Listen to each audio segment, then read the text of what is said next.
ஆன்மீக அன்பர்கள் அனைவருக்கும் வணக்கம். சிவாய நம. திரிசூலம் நிறையா சுற்றுச்சுவர்களையும் அதிகமாக வணிக வளாகங்களிலும் கடைகள்லையும் பெரிய நிறுவனங்களையும் இந்த சூலத்தை பார்த்துருக்கலாம். நிறுவனங்கள்லையும் கடைகள்லையும் இந்த சூலத்தை பார்த்துருக்கலாம். நிறுவனங்கள்லையும் கடைகள்லையும் இது பயன்படுத்துவதால் இது நல்ல நோக்கா அப்படின்னு கேட்டாலும், இல்லை எங்கள் வீட்டில் இதை பயன்படுத்தலாமா, இல்லை எங்கள் சுற்றுச்சுவற்றில் இதை பயன்படுத்தலாமா, இது நிறையா வீடுகளை வச்சுருக்காங்களே இது நல்லதா, இல்லை இந்த சூலம் வச்சு வழிபடுறது நல்லதானா அப்படிங்கிற சந்தேகங்களோ, அல்லது இதனுடைய நன்மை தீமை பொறுத்து அதோடைய செயல் மாறும். எந்த போதிலும் எங்கள் குருமார்கள் கற்றுக் கொடுத்த விஷயத்தையும் கேட்டு அறிந்த செவ்வெளி செய்திகளையும் நான் உணர்ந்த விஷயங்களையும் உங்களுக்கு இந்த பதிவு வாயிலாக தகவல் தருகிறேன். அகோரி சித்த சிவாய நம. சூலம் ஆணவம், கண்மம், மாயை. ஆணவம், கண்மம், மாயை இந்த மூன்று மலங்களையும் குறிப்பது தான் திரிசூலம் அப்படின்னு சொல்லுவாங்க. ஒன்று சிவனின் கைகளில் இருக்கும், படைத்தவன் கைகளில், அல்லது படைக்கப்பட்டவளின் கைகளில், காளியின் கைகளில் இருக்கும். அதை தாண்டி பெரிதாக யாரோடைய எந்த தெய்வத்தோடைய கைகளிலும் திரிசூலம் இருப்பதற்கு இல்லை. ஏன்னு கேட்டிங்கன்னா, இந்த ரெண்டு பேரும் அழிப்பதற்கும் காத்தலுக்கும் உண்டான தெய்வங்கள்னு சொல்லுவாங்க. முதல்ல இது அழிப்பதற்கு உண்டான ஆயுதமா அப்படின்னு கேட்டால் இது ஆயுதம் இல்லை. முதல்ல அதை நீங்கள் தெளிவாக புரிஞ்சுக்கணும்.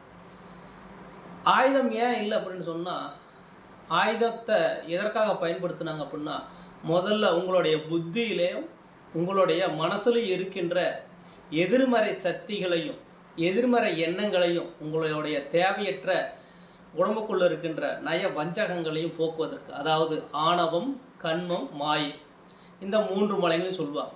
அதுபோக காமம், மோகம், விரோதம், துரோகம், ஆச்சரியம் இந்த 5 வித மலங்களையும் சேர்த்து ஒன்றாக குறிப்பதற்குத்தான் இந்த மூன்று மலங்கள் சொல்லுவாங்க. ஆணவம், கண்மம், மாயை. ஆணவம் இல்லாத மனிதன் இவ்வுலகில் பிறக்கவில்லை, பிறக்கப் போவதும் இல்லை. கண்மம் இல்லாத மனிதன் கண்டிப்பாக பிறப்பதற்கு வாய்ப்பே இல்லை. மாயை கர்மாவின் செயலால், ஈரேழு ஜென்மத்தின் செயலால் நீங்கள் பிறந்த பிறப்பின் பலன் கர்மாவே. ஆகவே மாய வாழ்க்கை என்பது அதுவே. அதிலிருந்து நீங்கள் விடுவதற்கு சிற்றின்பம் போக்கின் பேரின்பம் காண அதை தேடுவதற்குத்தான் இந்த வாழ்க்கை. ஆனால் அதையெல்லாம் விட்டுட்டு நாம் தேடுவது என்னமோ திரும்ப திரும்ப பாவங்களை மட்டுமே அதிகமாக சேர்த்து கொண்டே இருக்கும். பாவத்தை கழிவதற்குத்தான் இந்த பிறப்பும் கூட. ஆனால் இந்த பிறப்பில் நாம் செய்வது என்னவோ திரும்ப திரும்ப பாவங்கள் தான். அதுலேருந்து விடுபட்டுருக்கிறோமா அப்படின்னு கேட்டால் கண்டிப்பாகவும் இல்லை. திரும்பவும் அதே பாவத்தை அதிகப்படியாகத்தான் செஞ்சுட்டு போயிட்டுருக்குமே தவிர அதை குறைப்பதற்கு இந்த பிறப்போட நோக்கத்துக்கு கண்டிப்பாக நாம் ஆளாக.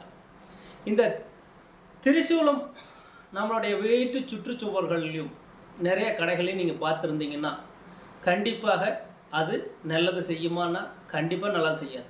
வீட்டு சுற்றுச்சுவர்கள் இருக்குது, எங்கள் வீட்டில் தான் இது சுடுகாட்டுக்கு போகிற தடம், இல்லது எங்களுடைய வீட்டின் வாசல் வழியாகத்தான் இந்த பிணங்கள் கொண்டு போவாங்க, அதனால் அதில் இருக்கின்ற புரோத பேய் பிசாசுகள் எங்கள் வீட்டுக்கு வந்துடும் அப்படிங்கிறனால நாங்கள் சூலத்தை வச்சுருக்குறோம் அப்படின்னு சொன்னால் கண்டிப்பாக அந்த சூலம் அது உங்களை காக்காது. மாறாக அது உங்களை அழிக்கும், கண்டிப்பாக அழிக்கும். ஏன்னு கேட்டிங்கன்னா, சூலத்தோட தன்மை மேலே குறிப்பிட்டது போல் ஆணவம், கண்மம், மாயை இதை போக்குவதற்காகத்தானே தவிர உங்கள் குடும்பத்துக்கு வள நல செல்வம் பேரு புகழ் கொடுக்கும் அப்படின்னு நினச்சிடாரு. கண்டிப்பாக சூலம் வைத்திருக்கும் வீட்டில் கண்டிப்பாக குழந்தை பேரு இருப்பதற்கு மிகவும் தாமதமாகும். அப்படி குழந்தை பேரு பெற்றுவிட்டாலும் அந்த பெண்ணுக்கு மாதவிடாய் மாதம் ரொம்பவும் அதிகமாக போகும், உதிரம் அதிகமாக போகும். அந்த குடும்பத்தில் மிகப்பெரிய இன்னல்களும் துன்பங்களும் கேவலங்களையும் சந்திப்பாங்க. அந்த குடும்பத்தில் இருக்கிற மகன் அல்லது அந்த குடும்பத்தில் இருக்கிற தலைவன் மிகப்பெரிய விபத்துக்கு நேரிடும், கண்டிப்பாக மரணமே நேரிடும். அதே போல் அந்த பெண் குடும்பத்திலிருந்து விட்டு விலகிடுவாங்க, இல்லாட்டி புத்தி பேதலிச்சிரும். அதுக்கடுத்தது சொல்ல முடியாத வார்த்தைகளுக்குள்ள ஆளாகும். அந்த குடும்பம் சின்ன பின்னமாகத்தான் இருக்கும் அந்த சூளத்தை வைப்பதனால். கண்டிப்பாக இந்த சூளத்தை வெயின்னு சொன்னவங்க வீட்டில் சூளம் இருக்கான்னு கேட்டிங்கன்னா கண்டிப்பாலும் இருக்காது. நீங்கள் வேணால் தேடி போய் உங்களுக்கு இந்த சூளத்தை வெயிங்கன்னு சொன்னவங்க வீட்டில் போய் பாருங்கள், கண்டிப்பாலும் இந்த சூளம் அவர்கள் வீட்டில் இருக்காது. ஏன்னா அவங்களுக்கு தெரியும் இது வைக்கக்கூடாது அப்படின்னு. இது ஒவ்வொரு செயலுக்கும் அதன் பின்னாடி என்ன இருக்குது அப்படிங்கிறத நீங்கள் தேடி பார்க்காம யாரோ ஒருவர் சொல்கிறாங்க அப்படிங்கிறதுக்காக அதை பயன்படுத்த. தமிழ்நாடுகளிலே அதிகமாக சூளம் இருக்கும் ஆலயம் சிவன் கோவில்களிலே சூளம் இருக்கிறதுக்கு பெரிதாக இருக்காது. நீங்கள் அதிகமாக சிவன் ஆலயம் போயிருந்தீங்கன்னா உங்களுக்கு தெரியும், சிவன் ஆலயங்களில் சூளம் வைத்திருக்க மாட்டாங்க. ஆனால் சிவனுடைய கையில் சூளம் இருக்கும் அப்படிங்கிறது நீங்கள் ஃபோட்டோவில் பார்த்துருக்கலாம், படங்களில் பார்த்துருக்கலாமே தவிர கோவில்களில் இருக்காது. தமிழ்நாட்டிலே சூளம் இருக்கிற ஒரே ஆலயம் அப்படின்னு கேட்டால் எனக்கு தெரிய நான் அறிந்தவரை நம்ம வெள்ளியங்கிரியில் இருக்கிற வெள்ளியங்கிரி ஆண்டவருடைய ஆலயத்தில் தான் அதிக சூளம் இருக்குது. ஒவ்வொரு கோவிலும் ஒவ்வொன்றும் வச்சுருக்கலாம், ஆனால் வெள்ளியங்கிரி மலையில் மட்டும் சூளம் நடுவும் வேலியாகவே இருக்கும். ஒவ்வொருவர் செய்த பிரார்த்தனைகள் அது நிறைவேறிய பிறகு கொண்டாந்து சேர்த்துருப்போம். அது விட்டிங்கன்னா தமிழ்நாட்டில் நீங்கள் பார்க்குறது எந்த ஆலயங்கள் இருக்குன்னா நம்ம காளி அன்னையோடைய ஆலயங்களில் தான் திரிசூலத்தை பார்க்க முடியும். இந்த சூளத்தை வைப்பதனால உங்கள் குடும்பத்தில் எதனால் கஷ்டம் வரும் அப்படின்னா ஆணவம் இல்லாத மனிதனே பிறப்பே இல்லை அப்படின்னு சொல்லலாம். நான் அகந்தை ஆணவம் அகம்பாவம் கொண்டதாகவே மனிதனுடைய பிறப்பு. அதிலிருந்து வெளிவருவீங்கன்னா வர்றதுக்கு உங்களோட வாழ்க்கை நீங்கள் வாழ்கின்ற வாழோடைய சூழலை உங்களை விட்டு தராது. கண்மம் ஒரு பெண்ணோட உடலுறவு வைத்துக்கொண்டு அதன் பிறகு வருகின்ற அது கர்ப்பம் தரித்த பிறகு வருகின்ற குழந்தை காமத்தின் வாயிலாக வந்தது.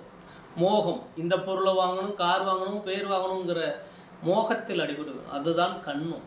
மாயை, நிரந்தரமில்லாத வாழ்க்கை, நிச்சயமில்லாத வாழ்க்கை, அடுத்த நொடி என்ன என்று தெரியாத வாழ்க்கை. ஆனால் மிகப்பெரிய செயல்களை நாம் செய்ய வேண்டும், நான் செல்வந்தனாக வேண்டும், கோடீஸ்வரனாக வேண்டும் என்று உங்களுடைய வாழ்க்கையை மாயம் என்பதை அறியாமல் செய்கின்ற செயல் மாயை. நாம் வாழ்கின்ற வாழ்க்கை யாவுமே மாயை. அதனால்தான் முன்மலங்களை கழிவர்கள் மட்டுமே இந்த திரிசூலத்தை பயன்படுத்த முடியும். திரிசூலத்தை சாமியார்கள் கையில் பார்த்திருக்கலாம், அல்லது சிவன் கைகளிலோ அல்லது காளி அன்னையின் கையிலோ மட்டுமே இந்த திரிசூலம் இருக்கும். மற்றபடி உங்களது சுற்றுச்சுவர்களில் வீட்டு சுவரிலோ இந்த திரிசூலத்தை வைத்தால் அந்த வீடு கண்டிப்பாக வெறும் குட்டிச்சவர் மட்டுமே மீதி இருக்குமே தவிர அவர்கள் குடும்பத்தில் எவரும் மிஞ்சி இருக்கிறதுக்கு வாய்ப்புகள் இல்லை. காரணங்கள் ஆயிரம் உண்டு. தங்கள் வீடுகளில் திரிசூலம் இடுபவர்களுக்கு மிக கேவலமான மிகவும் மோசமான தீய பழக்க வழக்கங்கள் ஏற்பட்டிருக்கும், அல்லது அந்த குடும்பத்தில் புத்தி பேதலித்து அந்த குழந்தைகளுக்காவது புத்தி பேதலித்து அவர்கள் வேறு விதமான உடல் உறுப்புகள் செயலிழந்து அல்லது பிறக்கும் போதே உடல் ரீதியான பின் செயல்கள் மாறி பிறந்திருப்பார்கள். ஆகவே தங்களது வீடுகளிலோ அல்லது உங்கள் உறவினர்கள் நண்பர்கள் உங்களது அக்கம்பக்கம் வீட்டுகளில் எவரேனும் இந்த சூளம் அவர்களது சுற்றுச்சுவற்றிலோ அல்லது வீட்டுச்சுவற்றிலோ இருந்தால் கண்டிப்பாக அதை எடுத்துவிடச் சொல்லுங்கள். இல்லை என்றால் கண்டிப்பாக அவர்கள் வாழவே இறந்து விடுவார்கள், அல்லது அவர்கள் குடும்பத்தில் இன்னல்களும் துன்பங்கள் மட்டுமே இருக்கும். இந்த ஆணவத்தை அழித்தால் மட்டுமே பேரின்ப வாழ்க்கை அடைய முடியும். காமத்தை அழைத்தால் மட்டுமே சிற்றின்பம் போக்கி பேரின்பம் வாழ முடியும். மாயை என்பதை உணர்ந்தால் மட்டுமே இவ்வாழ்க்கை மிகவும் சிறப்பாகவே இருக்கும்.